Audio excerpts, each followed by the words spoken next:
The original Knack was a launch title for the PlayStation 4, and it left a lot to be desired in my opinion, but now we have Knack 2. And does this game have the knack to enter your console, or should it be smashed into a million pieces?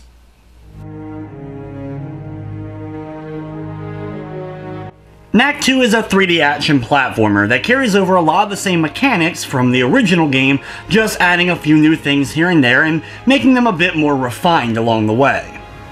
In the game, you take the role of Knack, who's a creature made from ancient relics. He has the ability to pull matter towards him to create a bigger version of himself. Along the way, you'll gain different elemental abilities by destroying certain crates and items to create different versions of Knack, like an iron Knack or an ice Knack, and each one will have different abilities that will mostly help you in puzzle solving and a little bit in the game's combat.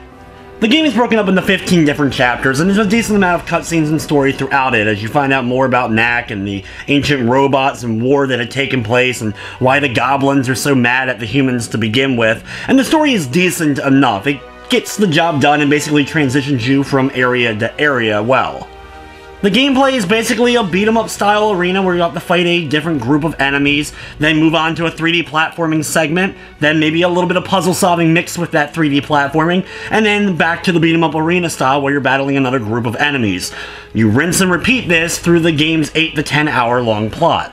I will say that the combat is more complex than it actually needs to be, which I appreciate, especially as you learn some of the better moves as the game gets a little bit farther in, adding to just your kick and punch buttons. You'll be able to grab enemies from a larger distance, and you'll be able to do more damage and more combo-like maneuvers throughout, which at least helps make the action gameplay a bit better.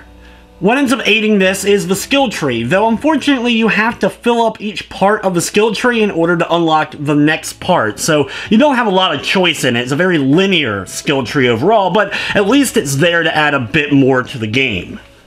For me, the most fun I have with Knack 2 is in the 3D platforming. There's a lot of really cool segments, a lot of danger along the way with breakable platforms, having to go from large Knack to small Knack and then back to large right away, hitting something quickly and then immediately trying to make a jump to get away from an oncoming trap. When these segments are at their best, Knack 2 is definitely at its best. It just ends up slowing down not too long after that. The puzzle-solving aspects of the game are pretty basic, usually pulling an object to a spot, hitting a switch, or using whatever gimmick they've introduced in that level in order to help you out, whether it be the iron Knack or the electricity type Knack where you're able to make paths between electrical spots, or using the frozen Knack in order to freeze a switch after hitting it. While adding these new elements helps out the game for sure, it still doesn't take long for it to become repetitive. The game does throw in new types of goblins, basically just different armor, different weapons, and more advanced robots as you go through, but since you have to do so many of the fights against the same enemies, even the new ones become repetitive before too long.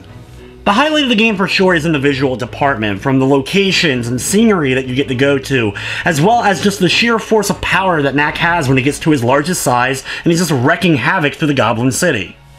From the technical side of things, the game didn't crash on me, but I did run into a couple of little glitches here and there. One time, something that I needed to respawn wouldn't respawn, and I had to restart the game back up, but other than that, it was very minor stuff. Knack 2 is available now on the PlayStation 4 for $39.99, and it does feature a full trophy list, including a Platinum. Overall, Knack 2 is an improvement, but not much of one. It does have more solid 3D platforming, which I really enjoyed. New mechanics for the action to make it a tad bit better, but it still ends up overstaying its welcome and gets repetitive way too fast.